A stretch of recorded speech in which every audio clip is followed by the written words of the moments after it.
TF ang usapan. Ako manager na dito, siya manager ko sa Thailand, gano'n.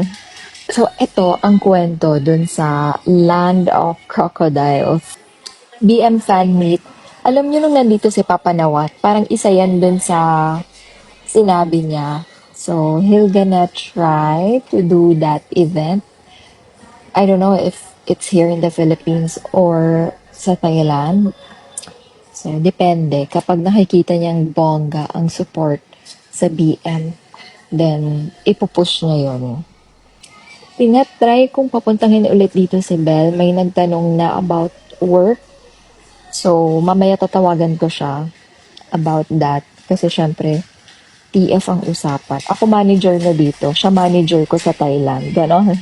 So, ito ang kwento dun sa Land of Crocodiles. Nasa Fort Santiago kami, Intramuros. Dinala namin siya doon. Bago kami pumunta ng Esplanade for street food. Ikot-ikot, ganyan. Naglakad lang kami doon. Shout out to Attorney Greg. Thank you so much for accommodating us and sa mga guards na nag-assist. So, nando kami sa Intramuros.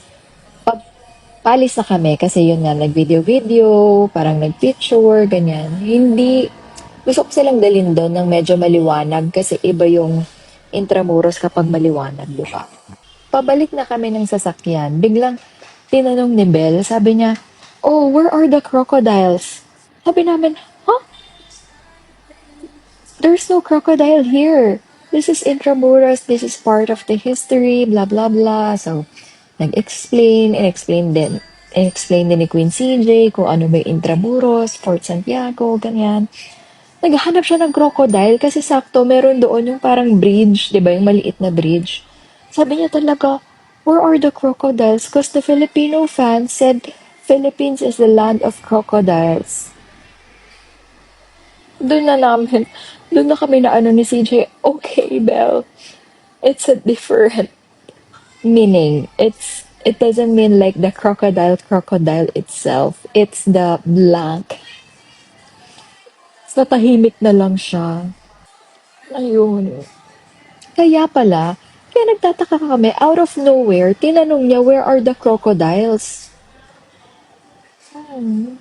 So, paano ko ipapamit sa kanya? Speak Thai. So, to all the Thai fans out there, so, I don't know if you know the meaning of it, but I hope you watch the live of Belle. I think some Filipino fans explain what's the meaning of Land of Crocodiles.